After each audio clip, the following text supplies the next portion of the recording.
내가 인생에서 승리하고 내가 신앙생활에서 잘 승리하는 방법은 하나님이 일하시는 방향 따라가면 됩니다. 내가 일을 자꾸 만들려고 하면 그 길이 어디로 가는지도 몰라요. 필경 내가 보기에는 다른 것처럼 보여요. 그러나 그 길이 사망의 길일 수가 있는 거예요. 그래서 은혜의 문이 열려야 그 길이 보이고 열린 문으로 가면 돼요. 하나님이 은혜의 문을 열어주시거든요. 그 문 따라가면 되는데 우리가 그렇게 따라가지 않아요. 내가 생각하고 내가 사고하고 내가 판단하고 그러다 보니까 어려움이 찾아오는 거죠. 자, 그래서 하나님이 일하시는 방향으로 따라가라. 그러면 내 인생이 쉽고 어렵지 않고 하나님의 도우심을 경험할 수 있다라는 것입니다. 자, 오늘 말씀이 그런 말씀입니다. 하나님은 일하시는 분이십니다. 지금도 일하시는 분이십니다. 하나님은 지금도 우리를 위해서 지금도 일하시고 계십니다. 하나님의 일을 이렇게 성경 말씀을 전체를 쫙 펼쳐놓고 보면 하나님은 크게 두 가지 일을 하십니다. 첫 번째가 뭐냐면 첫 번째 일은 하나님은 이걸 일반 은총이라고도 얘기를 합니다. 하나님은 생명을 창조하시고 생명을 다스리시는 분이 하나님이십니다. 지금도 그 일을 반복적으로 하고 있죠. 수없이 많은 사람들이 태어나고 수없이 많은 사람이 이 땅을 떠나고 있습니다. 하루에만 해도 수백만의 사람들이 태어나기도 하고 죽기도 하고 지금 반복해서 살아가고 있습니다. 그래서 하나님은 첫 번째 일하시는 게 뭐냐면 구약성경 창세기 1장 1절부터 쭉 시작해보면 태초에 하나님이 천지를 창조하신다. 이것부터 시작합니다. 그래서 우리가 신앙생활할 때 절대 잊지 말아야 될 것은 창세기 1장 1절에 하나님은 천지를 창조하셨다. 그러니까 나는요 우연히 생겨난 존재가 아니라는 거예요. 우리는 빅뱅에 의해서 펑 터져갖고 우연히 생겨난 존재가 아니라는 거예요.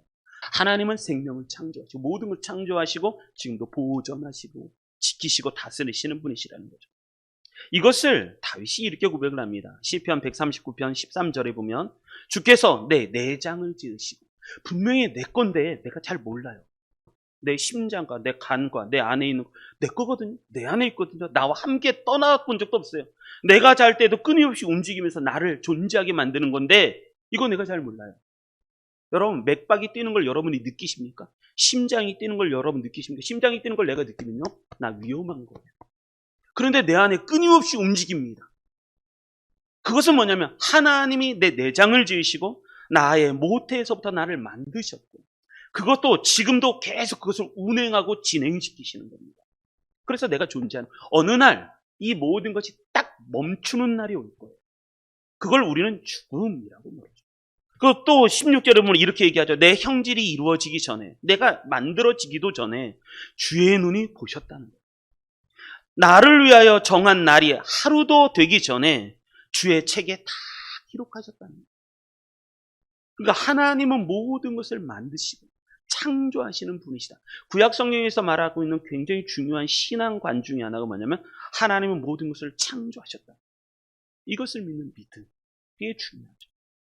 마태복음에서 넘어와서는 예수님이 이렇게 말씀하시죠.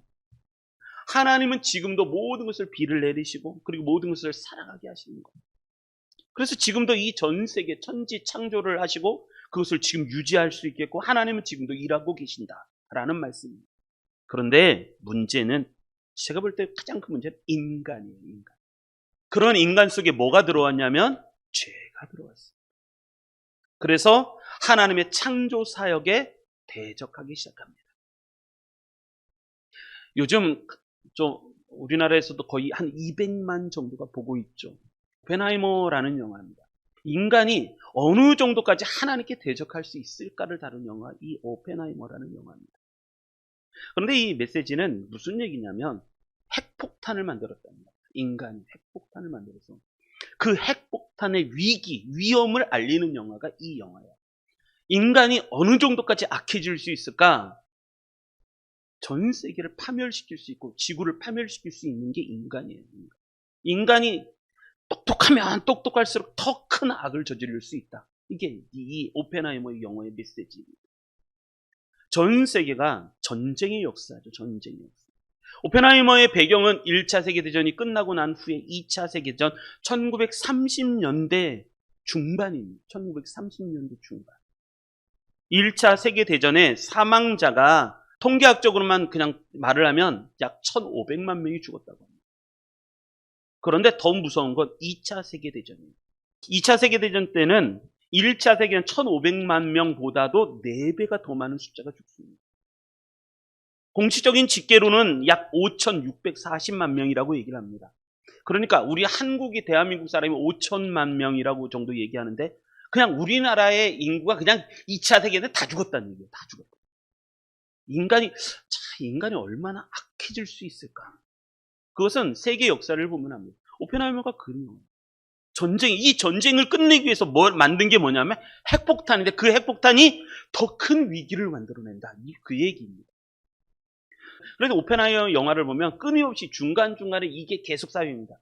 그러니까 다이너마이트가 폭파되듯이 계속 뭔가 이렇게 스파크가 일어나서 막 터지는 장면이 계속, 그 영화가 계속 음악이 깔리는데 음악이 굉장히 뭔가 우울하면서 뭔가 비극으로 막 가고 있는 음악들이에요. 그 영화가 조용하지가 않아요. 3시간 동안을 계속 시끄럽게 해요.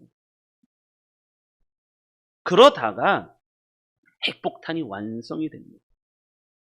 그 핵폭탄을 일본에 터뜨리죠. 일본. 1945년 8월 6일 오전 8시 15분 출근 시간에 히로시마 상공 570m에서 핵폭탄을 터뜨려버립니다. 사방 1.6km 정도가 쑥대밭이 됩니다. 그리고 그 지역으로부터 시작해서 약 11km가 다 잿더미가 됩니다. 불로 인해서 화재가 나고 그래서 잿더미가 되죠. 그리고 나서 이때 사망자만 해도 약 14만 명이 그냥 그 자리에서 사망했다고 얘기하죠. 그리고 제2차 핵폭탄이 8월 9일 날 터집니다. 1945년 3일이 지난 다음 날 2차 핵폭탄이 나가사키에 터집니다. 11시 2분에 터집니다. 나가사키에 터졌을 때 4만 명에서 7만 명의 인구가 죽습니다. 하나님은 생명을 창조하신 분인데 인간은 그 생명을 자꾸 파괴하고 죽입니다. 그러니까 하나님이 이 세상에 첫 번째 일하시는 건 뭐냐면 생명을 창조하시고 다스리는 그런 일반 은총적인 사역을 하시는 거죠. 그런데 그것으로 끝나지 않습니다. 왜냐하면 이 세상이 점점 가면 갈수록 악을 행하고 죄를 행하고 점점 파멸의 길로 걸어가니까 노아 시대와 똑같아요. 점점 파멸의 길을. 그래서 하나님이 구원 사역을 시작하십니다. 그것을 뭐냐면 두 번째 일하심이라고 얘기해요. 그것을 뭐라 하냐면 특별 은총, 생명을 살리시고 죄로 인해 악해져가는 세상을 구원하기를 원하신다. 그것을 특별 은총이에요. 그래서 우리 성도님들이 뭘 해야 되냐면 일반 은총에서 특별 은총으로 넘어가셔야 돼요. 일반 은총만으로 구원 못 받습니다. 일반 은총만으로는 우리가 죄를 짓고 살아가다가 그 죄로는 어려움을 겪다 결국은 죽는 게, 그리고 결과가 심판에 쓰게 되는 게 이게 일반 은총의 끝이에요. 그런데 하나님은 우리로 하여금 특별 은총, 두 번째 일하심을 시작하셨습니다. 그래서 우리로 모두가 다 그 일에 동참하기를 원하신다는 거죠. 그게 특별 은총이다라고 말씀합니다. 하나님은요, 디모데전서 2장 4절 말씀하는 것처럼 하나님은 모든 사람이 구원을 받으며 진리를 아는데 이르기를 원하시는다. 뿐만 아니라 베드로후서 3장 8절로 10절에 보면 이렇게 말씀하시죠. 주의 약속이 어떤 이들은 더디다고 생각하는 것 같이 더디던 것이 아니라, 하나님은 더뎌. 뭐 구원이 어딨어, 천국이 어딨어, 이 세상 그대로 있다 그냥 가는 거야. 아니요, 그렇지 않아요. 왜 더디지 않느냐면 그 다음에 말씀하죠. 오직 주께서는 너희를 대하여 오래 참으사 아무도 멸망하지 않고 다 회개하게 이르시기를 원하십니다. 그러니까 아무도 멸망하기를 원하시지 않으신다. 그래서 예수님이 보내주셔서 이 세상에 구원을 이루기를 원하십니다. 왜? 자연인으로 살아가면 결국은 자연인은 파멸, 죽음, 그리고 결국은 심판으로 끝나니까. 그러고 나서 이 세상이 그렇게 끝나는 걸 하나님 기뻐하지 않으시고 구원의 시작을 하십니다. 그래서 하나님은 전 세계를 구원하시기를 원하신다. 하나님은 전 세계를 구원하시는데 진짜 성경의 진리가 가만히 보면 그래요. 성경의 진짜 주인공이 누군가라는 거예요. 성경의 진짜 주인공이 누군가. 성경의 진짜 주인공은 힘 있는 자가 아닙니다. 성경의 진짜 주인공은 전 세계를 장악하고 거기를 다스리는 사람이 주인공이 아니라는 거예요. 가령 애굽시대 이집트에 바로 왕이 있었죠. 바로 왕이 이 세상, 그때는 주권자였고 힘이 얼마나 강한지 전 세계를 장악했어요. 그런 바로가 주인공이 아니라 그 바로의 나라에 노예로 끌려간 요셉. 그래서 요셉 이야기를 들어요. 그 요셉이 세계사의 주인공이다. 지금 그렇게 얘기하는 거예요, 성경. 그게 주인공이다. 모세가 주인공이다. 하나님은 구원사역을 일으키는 그 사람, 하나님이 역사하셔서 구원사역을 일으키려고 하는 그 사람이 이 시대의 주인공이다라고 말씀하고 있는 거예요. 그게 우리가 되시기를 바랍니다. 우리가 그런 사람이 돼야 됩니다. 하나님이 주목하는 건 세계가 어떻게 해요? 세상은요 점점 악해져 갈 거라니까요. 점점 가면 갈수록 악해져 가고 전쟁이 많고 점점 어려운 거, 잠깐 좋은 일이 있을 수도 있어요. 그러나 시간이 가면 갈수록 점점 악해져 가요. 처처의 기근과 지진, 자연 현상이 무너지고 있고 점점 그래져 가는 거예요.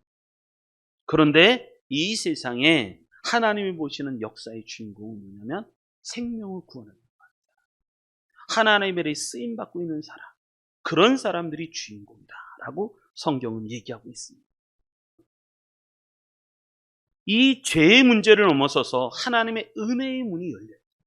이 세상에 일반 은총을 넘어서서 특별 은총까지 가야 내 인생이 의미가 있고 가치가 있고 축복의 인생이 됩니다. 우리 그러시는 우리 성도님들 되시길 주님의 이름으로 축복합니다.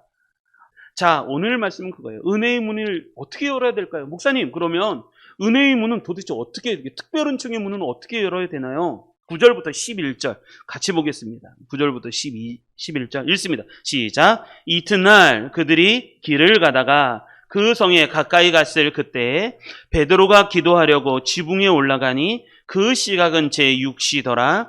그가 시장하여 먹고자 하매 사람들이 준비할 때에 황홀한 중에 하늘이 열리며 한 그릇이 내려오는 것을 보니 큰 보자기 같고 내 귀에 매여 땅에 들이었더라. 아멘. 첫 번째, 은혜의 문을 여는 방법. 일반 은총을 넘어서 특별 은총으로 넘어가는 방법. 그게 뭐냐면 첫 번째가 뭐냐면 기도예요. 기도는 일반 은총을 넘어서 특별 은총의 문을 여는 방법이 기도예요. 문 앞에까지 가서 머뭇머뭇거리는 사람이 정말 많아요. 그런데 그 문을 열고 그 안에 들어가는 가장 좋은 방법은 기도합니다. 교회는 다니는데 기도는 안 해요. 다른 건 다 하는데 기도는 안 해요. 먹고 놀고 영화 보고 또 놀러도 가고 다 하는데 기도는 안 해요. 그게 가장 큰 문제예요. 기도는 기도의 축복을 모르기 때문에 그렇죠. 기도는요, 하나님과 대화하는 게 기도. 기도는 은혜의 문을 열어버리는 게 기도예요.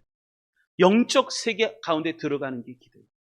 하루에 내가 아무도 없이 고요함 가운데 1분만 기도해 보십시오. 은혜의 문이 열어요. 하나님이 쓰시는 모든 사람들은 다 기도의 사람이 있었어요. 기도하지 않은 사람은 하나님이 쓰시지 않았었어요. 쓰실 수가 없죠. 왜? 다 자기 마음대로 하니까. 은혜의 문, 기도의 문이 열리잖아요. 기도 가운데 들어가면 뭐가 보이냐면 하나님의 일하심이 보입니다. 기도의 문이 열리면 내가 기도 가운데 들어가면 하나님이 일하시는 것에 내가 동참할 수가 있어요. 하나님이 일하시는 그 방향에, 그 바람에 내가 나를 태울 수 있어 하나님이 일하시는 방향으로 나도 같이 따라갈 수 있게 만드는 거. 그게 기도예요. 그런데 기도가 식으면요, 하나님이 안 보여요. 목사님, 저는 교회를 다녀도 하나님이 안 보여요. 왜 그럴까요? 기도가 식어서. 기도가 없는 거예요. 기도가 열리면 하나님의 일하심이 보인다라는 거예요. 나는 기도하고 있는가? 기도가 닫히면 하나님의 일하심이 안 보여요. 기도가 열리면 하나님의 일하심이 보여요. 성경에는 다 그랬어요. 야복강의 야곱, 답답해 죽을 것 같아요. 자기의 형이 400명을 데리고 자기를 죽이러 와요. 내가 할 수 있는 힘이 방법이 없어요. 야복강에서 야곱이 기도하기 시작해요. 하나님, 저를 붙잡아 주십시오. 저에게 축복을 주십시오. 형이 나를 죽이려고 찾아오고 있습니다. 어떻게 해야 할까요?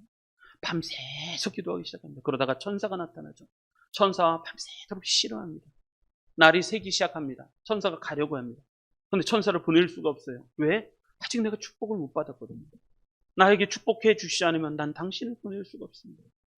그랬더니 환도뼈를 탁 치죠. 왜 환도뼈를 쳤을까요? 넌 네가 아직도 강하다. 넌 네가 아직도 강해. 그래서 황도뼈를 탁 치잖아요. 내 이름이 무엇이냐? 야곱입니다. 발꿈치를 잡은 자, 속이는 자. 그 이름 쓰지 마라. 이제 네 이름을 이스라엘이라 하라. 이스라엘의 이름의 뜻이 뭔지 아십니까? 하나님과 겨루어 이긴 자라는 뜻이에요. 그러니까 너는 기도를 통해서 너의 인생의 문제를 풀 뿐만 아니라 네 소원을 이룬 축복의 사람이다. 그게 이스라엘이라는 이름의 뜻이에요. 하나님의 힘이 없어서 하나님과 겨루고 이겼다라고 얘기할까요? 아니요. 네 기도가 응답받았다. 그리고 나서 응답받았어요. 거기가 분이엘이잖아요. 아침에가 쫙 떠올랐습니다. 그러고 나서 에서를 만났는데 자기를 죽이러 찾아왔던 에서가 내 동생아, 내 동생아, 네가 어디 있니? 하면서 껴안고 엉엉 울죠. 인생의 문제가 해결이 됩니다. 모세에게 기도가 그렇죠. 두 손을 들고 기도하면 이스라엘이 이기고 손이 내려가면 이스라엘이 지고. 여러분, 기도가 승패를 결정해요. 이기는 것과 지는 것을 결정해요. 저는 제가 제일 좋아하는 말씀이 겟세마네 동산에서 예수님의 기도예요. 제자들이 다 자요. 제자들이 부탁해요. 내가 지금 심히 고민돼서 죽게 생겼으니까 니들이 나를 위해서 좀 기도해. 근데 다 자요. 여러분, 신앙생활 할 때 혼자 하는 것 같을 때가 있어요. 나 혼자 기도하는 거 다 차는 거야. 무관심해요. 난 중요한데 다른 사람 관심이 별로 없어요. 그래도 하나님은 그 기도를 들으신다. 겟세마네 동산에서 하나님 앞에 3번을 기도하죠. 하나님, 이 잔을 옮겨 주옵소서. 그러나 내 뜻대로 마옵시고 아버지의 뜻대로 되기를 원합니다. 하나님, 나를 붙잡아 주십시오. 그랬더니 하나님이 천사를 보내셔서 예수님에게 힘을 더해주시죠. 기도의 문이 열린 사람이 있고 기도의 문이 닫힌 사람이 있어요. 기도의 문이 닫힌 사람은 뭘 해도 잘해도 문제가 되는 거예요. 항상 잘했는데 그 잘한 것이 나중에 비수가 되어서 나게 돌아와요. 근데 기도의 문을 연 사람이 있어요. 기도의 문을 열린 사람은 지금은 오솔길을 갖고 골짜기를 걸어가는 것 같아요. 그런데 그 길이 하나님이 인도하시는 길이 될 수 있는 거예요. 기도의 문이 열린 거예요. 지금 오늘 베드로예요. 베드로가 하나님 구원의 일을 막 시작하시려고 고넬료 이방인을 구원하시려고 고넬료에게 은혜를 주셔서 고넬료에게 베드로를 청해라 해서 사람을 보내죠. 그래서 9절 이렇게 시작하는 거죠. 이튿날 그들이 길을 가다가 이제 욥바성까지 왔어요. 베드로가 있는 거기까지 왔는데 그 성에 가까이 갔을 그때에 베드로가 기도하려고 지붕에 올라가니 지금 몰라요. 베드로는 무슨 일이 벌어지고 하나님이 무슨 계획을 있으신지 잘 몰라요. 그런데 기도하려고 지붕에 올라가니까 그 시각은 제6시더라. 제자들은요, 초대교회에 은혜 받았던 제자들은 거의 이제 시간이 나오죠. 마가다락방에서 기도한 시간이 몇인지 아십니까? 제자들이 120명이 마가다락방에서 기도했어요. 기도했을 때 성령이 임하셨죠. 그때 몇 시에 기도했을까요? 마가다락방에서 제자들이. 베드로의 설교에 그 얘기가 나와요. 우리가 지금 아침 몇 시인데 지금 우리가 술 취해 있겠냐는 거예요. 사람들이 조롱하죠. 야, 저 사람들 술 먹어서 그래. 아침부터 술 먹어서 이상한 소리 하고 꼬부러지고 막 그러잖아요. 술 먹어서 그래. 그랬더니 조롱하는 거죠. 근데 베드로가 지금 아침 몇 시인데 지금 누가 술 취해 있겠냐는 거죠. 지금 이것은 성령의 역사. 이렇게 말씀이죠. 마가다락방에서 기도한 시간이 아침 9시였어요. 아침 9시. 아침 9시에 기도했어요. 그리고 고넬료가 기도한 시간, 오후 3시였어요. 오후 3시. 또 이것도 퀴즈. 베드로와 요한이 사도행전 3장에 성전에 올라가 기도하려고 했잖아요. 기도하잖아요. 그때가 몇 시인지 아십니까? 그러니까 시간을 신약성경 사도행전에 보면 그 시간을 기록해 놓거든요. 자, 베드로와 요한이 성전에 올라갈 때 몇 시에 올라가서 기도하려고 했을까요? 사도행전에. 몇 시에 올라가서 아니, 목사님 또 물으신다. 그냥 얘기해 주세요. 몇 시일까요? 이렇게 물으면요, 안 잊어버려요. 오후예요, 오후. 몇 시? 고넬료하고 기도한 시간이 똑같아요. 오후 3시. 성경에서는 뭐냐면 9시 기도 시간에 이렇게 돼 있어요. 유대력하고 유대 시간하고 우리나라하고 6시간 차이가 나니까 6시. 우리나라 시간은 오후 3시 기도하는 거죠. 베드로가 기도하러 올라갔어요. 오늘 9절. 이튿날 그들이 길에 가다가 그 성에 가까이 갔을 그때 베드로가 기도하려고 지붕에 올라가니 그 시각은 제6시더라는 거죠. 제6시. 6시라는 것은 정오예요. 낮 12시. 낮 12시에 기도하려고 올라갔어요. 그런데 그가 시장하여 먹고자 하며 사람들이 준비할 때 기도하러 올라갔는데 갑자기 황홀한 중에 하늘문이 열립니다. 11절. 황홀한 중에 기도에 깊이 들어갔는데 갑자기 12시에 기도하라고 정오에 지붕에 올라갔는데 기도에 갑자기 깊숙이 들어가 버린 거예요. 그러더니 하늘문이 쫙 열리면서 한 그릇이 보자기에 한 그릇이 내려오는 것을 보기 시작해요. 한 그릇이 내려온 것을 보니 큰 보자기 같고 내 귀에 매어 땅에 들이오더라. 쫙 내려오는 것을 봅니다. 여러분, 이게 기도예요. 나는 인생 어떻게 살아가죠? 하나님, 저 어떻게 살아가야 되죠? 잘 모르잖아요. 기도해 보십시오. 그러면 하나님이 가르쳐주세요. 왜? 난 잘 몰라요. 기도하면 하나님의 은혜의 문을 열어서 내가 어떻게 살아가야 되는지 가르쳐요. 그리고 하나님의 뜻을 가르쳐주시는 하나님. 어떻게 살아가야 되는지 하나님이 가르쳐주십니다. 이런 기도의 은혜가 우리 성도님들에게 넘치시기 바랍니다.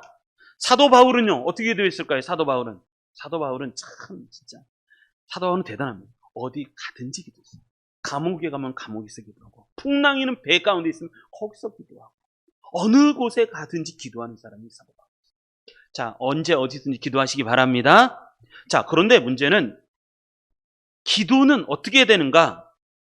기도할 때는 즉각적으로 어느 날 하나님이 나 기도해야지 라는 마음을 하나님이 딱 주시면 그때 고민하지 마. 10분 후에 기도하려는 마음이 딱 주시면 바로 기도합니다. 바로 그 시간에 즉각적으로 기도하시기 바랍니다. 왜냐하면 시간이 지나지잖아요. 그럼 마음이 무뎌져요. 인간의 결단은 얼마 안 가요.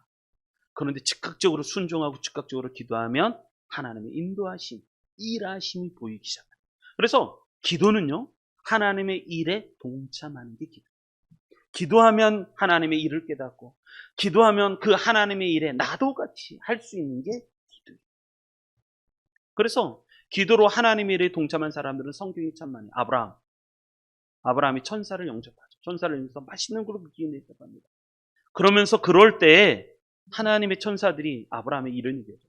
나의 하나님의 벗 아브라함에게 내 일을 숨길 수 있겠니? 난 지금 어디 가냐면 소돔과 고모라로 가. 나 소돔과 고모라를 멸망시키러 갈 거다. 그랬더니 아브라함이 그때부터 중보기도를 했어요. 하나님, 아니 소돔과 고모라를 지금 멸망시키러 하는데 그 성에 의인이 50명이 있으면 멸망시키시겠습니까? 50명 있으면 멸망 안 시키죠. 그러면 45명이 있으면 어떡할 건데? 45명이 있어도 멸망시키지 않고. 그럼 40명이 있으면요? 40명이 있어도 멸망시키죠. 30명이 있으면요? 30명이 있어도 멸망시키지 않고. 20명이 있으면요? 20명이 있어도 멸망시키지 않고. 10명이 있으면요? 10명이 있어도 멸망시키지 않고. 아브라함은 포기하지 않아요. 50명이 있으면 어떻게? 45명, 40명, 30명, 20명, 10명, 6번 반복해서 10명이 있으면 멸망시키죠. 하나님은요, 이게 말하는 게 뭐냐면, 하나님은 그렇게 기도하는 걸 좋아하십니다. 그렇게 해서라도 이 세상을 심판하기를 원하시지 않으세요. 근데 그 의인 10명이 없어서 멸망합니다. 그게 소돔과 고모라예요. 하나님은 기도를 통해서 하나님의 일에 동참하시기를 기뻐하십니다. 한번 따라하겠습니다. 하나님은 기도를 통해서 하나님의 일에 동참하시기를 좋아하신다. 하나님의 기도를 통해서 하나님의 일에 동참하시기를 좋아하신다.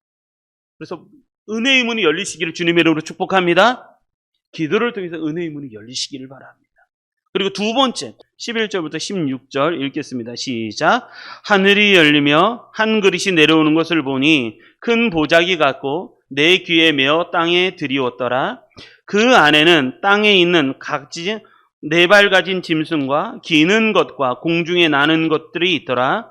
또 소리가 있으되 베드로야 일어나 잡아먹으라 하거늘 베드로가 이르되 주여 그럴 수 없나이다. 속되고 깨끗하지 아니한 것을 내가 결코 먹지 아니하였나이다 한데 또 두 번째 소리가 있으되 하나님께서 깨끗하게 하신 것을 내가 속되다 하지 말라 하더라. 이런 일이 3번 있은 후 그 그릇이 곧 하늘로 올려져 가니라. 아멘. 자, 은혜의 문을 여는 두 번째 방법, 그건 뭐냐면 말씀을 들어야 돼요. 말씀. 하늘이 열리며 한 그릇이 내려오는 것을 보니 그 보자기에 큰 보자기 같고 내 귀에 메어 땅에 들이오더라. 기도의 문이 열렸으면 그 다음에 해야 될 것은 뭐냐면 하나님의 말씀을 들어야 돼요. 하나님의 말씀을 들으면 하나님의 음성, 하나님의 말씀을 들으면 하나님의 뜻을 정확하게 분별할 수 있습니다. 하나님 말씀하시죠. 베드로야 잡아먹으라. 일어나 잡아먹으라. 근데 베드로가 대답합니다. 베드로가 이르되 주여 그럴 수 없나이다. 속되고 깨끗하지 아니한 것을 내가 결코 먹지 않습니다. 저는 먹지 아니하였나이다 한데, 또 두 번째 소리가 있으되 하나님께서 깨끗하게 하신 것을 내가 속되다 하지 말라 하더라. 하나님께서 내가 깨끗하게 하신 것을 네가 왜 속되다고 하느냐라고 말씀하십니다. 이것이 3번 있었다는 거예요. 내가 은혜의 문이 열려도, 기도의 문이 열려도 내가 잘 분별할 수가 없을 때, 그때는 하나님의 음성을 들으시는 거예요. 하나님의 음성이 들릴 때 하나님의 뜻을 분별할 수가 있어요. 하나님의 말씀을 들을 때 하나님의 뜻을 깨닫게 돼 있어요. 그 뜻은 분명히 이것입니다. 네 생각을 내려놓으라. 네 생각. 기도를 하는 이유는 네 의지가 강하고, 말씀을 듣는 이유는 네 생각이 내려놔야 돼. 네 생각이 너무 고정적이라는 거예요. 네 생각을 내려놓으라. 그래서 하나님의 말씀을 들어요. 그럴 때 내 생각을 내려놓게 돼요. 그런데 하나님이 말씀을 몇 번 반복했다? 3번 반복했다. 왜냐하면 이제 이런 거죠. 우리가 잘 못 알아들으니까 하나님이 계속 반복해서 말씀하십니다. 어느 날 성경책을 봐요. 성경책을 보다가 하나님의 음성이 들려요. 하나님의 음성이 한 번 들려요. 그런데 성경책을 보는데 그 말씀이 또 들려요. 그러다가 또 읽었어요. 성경을 읽다가 그 말씀이 또 들려요. 그럴 때는 생각하시고 빨리. 뭐가 있냐면 지금 반복해서 말씀이 들리는 것은 하나님이 지금 나에게 강하게 말씀하고 계시는 것이다. 이걸 깨달을 수 있어요. 자, 반복은요, 성경에 나왔을 때 반복한다는 얘기는 뭐냐면 지금 하나님이 힘줘서 말씀하고 계신다. 그래서 하나님의 음성이 내게 한 번 들리고 2번 들리고 3번 들리면, 아, 하나님이 지금 강하게 내게 말씀하시는 거구나 라는 것을 듣고 빨리 하나님의 말씀에 순종하시고 내 생각을 내려놓을 수 있어요. 말씀을 듣는다는 건 뭐냐면 내 생각을 내려놔야 된다. 왜냐하면, 왜 그럴까요? 왜냐하면 우리 생각은 너무 짧아서 하나님의 생각에 이를 수가 없기 때문에. 이사야서에 보면 이런 말씀이 있습니다. 이는 내 생각이 너희 생각과 다르며 내 길은 너희 길과 다름이니라. 여호와의 말씀이니라. 이는 하늘이 땅보다 높음같이 내 길은 너희의 길보다 높으며 내 생각은 너희 생각보다 높음이니라. 아멘. 하나님의 생각은 우리가 생각하는 것보다 훨씬 높은 거예요. 훨씬 높고 다르기 때문에 하나님은 하나님의 말씀을 통해서 우리 생각보다 뛰어난 하나님의 말씀을 주셔서 우리를 이끌어가기를 원하시는 거예요. 이것을 고린도전서 1장에도 이렇게 얘기하죠. 25절, 우리 같이 25절 다시 한번 읽어보겠습니다. 25절 읽습니다. 시작.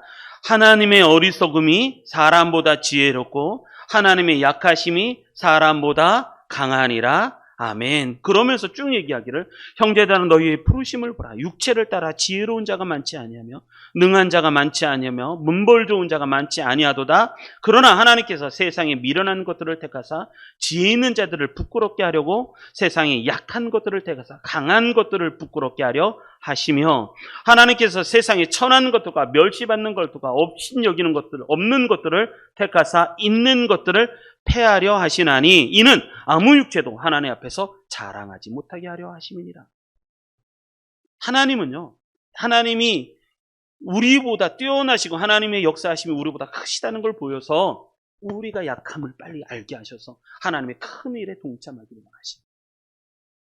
그래서 우리가 생각을 빨리 해야 되는 게 뭐냐면, 인생이 내 뜻대로 안 되는구나. 내 계획대로 안 되는구나. 그걸 빨리 알아요. 내 계획대로 됐으면 지금 여기 안 있을 거예요.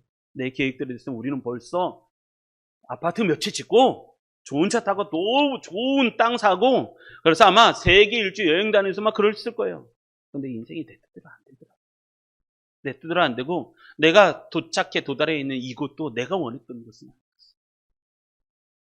하나님의 말씀을 들을 수 있어요. 내가 생각하고 있는 걸 다 내려놓고 하나님의 음성을 들어보십시오. 성경 말씀을 읽잖아요. 성경은요, 암호로 되어 있지 않습니다. 성경은 지금은 너무너무 좋아서 다 번역되어 있고 그냥 읽고 있으면 저절로 읽게 되어 있어요. 그래서 이 성경의 말씀을 통해서 하나님의 음성을 듣고 하나님의 뜻을 분별하고 하나님의 길을 가르쳐서 그 길을 걸어가면 됩니다. 베드로도 그 뛰어난 베드로고 은혜 받은 베드로도 잘 몰라요. 그랬더니 그때마다 하나님의 기도를 통해서 문을 열게 하시고 하나님의 음성을 들어서 길을 가르쳐 주십니다. 그래서 하나님의 구원의 일에 동참시키시는 게 하나님입니다. 이런 하나님의 은혜 가운데 동참하시는 성도님들 되시기를 주님의 이름으로 축복합니다. 자, 그리고 마지막 우리 17절부터 20절 앞에 있는 말씀 보고 읽겠습니다. 마지막이죠. 읽겠습니다. 시작. 베드로가 본 바 환상이 무슨 뜻인지 속으로 의아해 하더니 마침 고넬료가 보낸 사람들이 시몬의 집에 찾아 문 밖에 서서 불러 묻되 베드로라 하는 시몬이 여기 유숙하느냐 하거늘 베드로가 그 환상에 대하여 생각할 때 성령께서 그에게 말씀하시되 두 사람이 너를 찾으니 일어나 내려가 의심하지 말고 함께 가라. 내가 그들을 보내었느니라 하시니 아멘. 마지막 세 번째, 하나님의 일에 동참하고 은혜의 문이 열리려면 뭐냐면 성령의 인도하심을 받아야 돼요. 마지막에 환상이 아직도 잘 몰라요. 베드로가 본 바 환상이 무슨 뜻인지 속으로 의아해 하더니 아직도 잘 몰라요. 이게 무슨 말일까? 그랬더니 마침 고넬료가 보낸 사람들이 시몬의 집을 찾아 문 밖에 서서 불러 묻되 여기 베드로 있어요? 여기 베드로 있어요? 여기 베드로 있는가요? 라고 묻기 시작을 하는 거예요. 베드로가 그 환상에 대해서 생각할 때 성령께서 그에게 말씀하십니다. 두 사람이 너를 찾는다. 일어나 내려가라. 의심하지 마라. 함께 내려가라. 내가 그들을 보내었느니라. 라고 말씀하십니다. 자, 우리가 이번 주 살아갈 동안 목사님 저 어떻게 살아가야 되죠? 성령의 인도하심 받으시길 바랍니다. 이 땅에 일주일 살아갈 때 순간순간마다 내가 판단하고 내가 결정하지 말고 성령께서 인도하실 거니까 기도와 말씀 가운데 우리가 살아가다 보면 성령께서 나를 인도하시는 게 보일 거예요. 그 성령의 인도하심 받으시는 우리 성도님들 되시기를 주님의 이름으로 축복합니다. 왜냐하면 성령님은 누구신가? 성령님은요, 우리의 삶의 말씀을 전해 주시는 분이세요. 그래서 우리의 길을 친히 인도해 주시는 분이 성령님이세요. 난 잘 몰라요. 잘 모르고 하나님의 말씀을 해주셔도 그게 잘 몰라요. 그런데 그걸로만 끝나는 게 아니라 그 다음에 뭐냐면 성령님이 친히 한 걸음 이거는 이런 뜻이야. 이거는 이런 뜻이야 하면서 하나씩 우리를 끌고 가셔서 인도해 주신다는 거예요. 그래서 축복인 거예요. 축복. 이것을 잘 살았던 사람이 누구냐면 바울이었어요.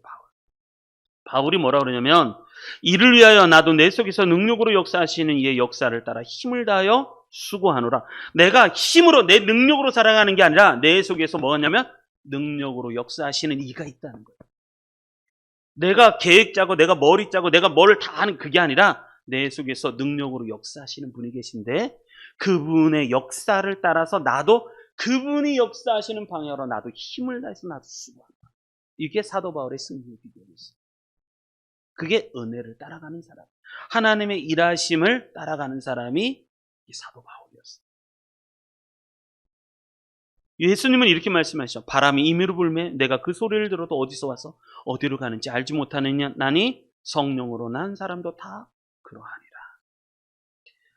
신앙생활에서 가장 쉽게 신앙생활하는 것은 뭐냐면 우리 배를요, 배에 돛과 탓이 있는데 그리고 키가 있는데 그것을 하나님께 맞추면 됩니다. 바람이 불고 성령의 바람이 샥 불 때 그 바람에 내 돛을 맡기는, 그리고 나는 키를 잘 조절합니다. 그 바람이 이끄는 대로.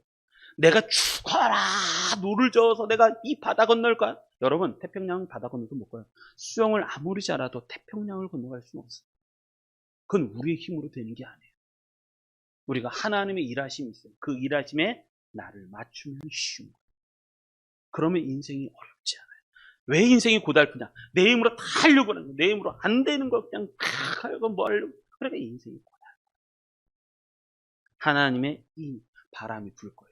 그 바람에 나를 맞추면 내 인생이 어렵지 않게 하나님이 주신 은혜 가운데 잘 살아갑니다. 그래서 성령님께서 말씀하시죠. 이거 내가 보는 거니까 너는 의심하지 말고 가라는 의심.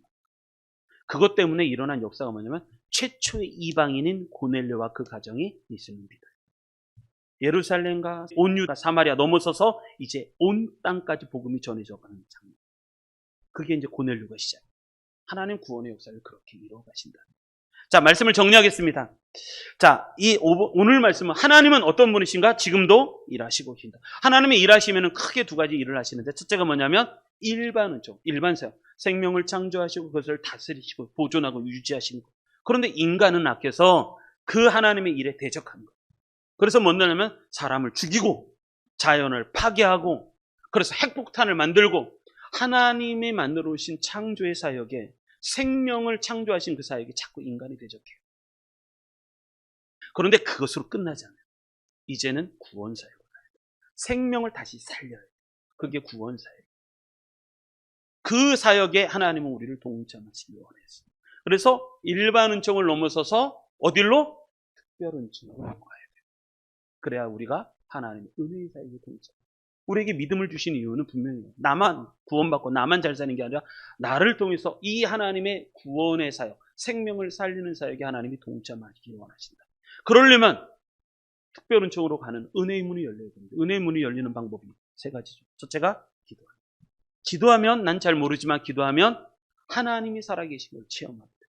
하나님의 음성을 듣게 돼요. 하나님의 말씀이 들리고 연속해서 일어나요. 순서가 그래요.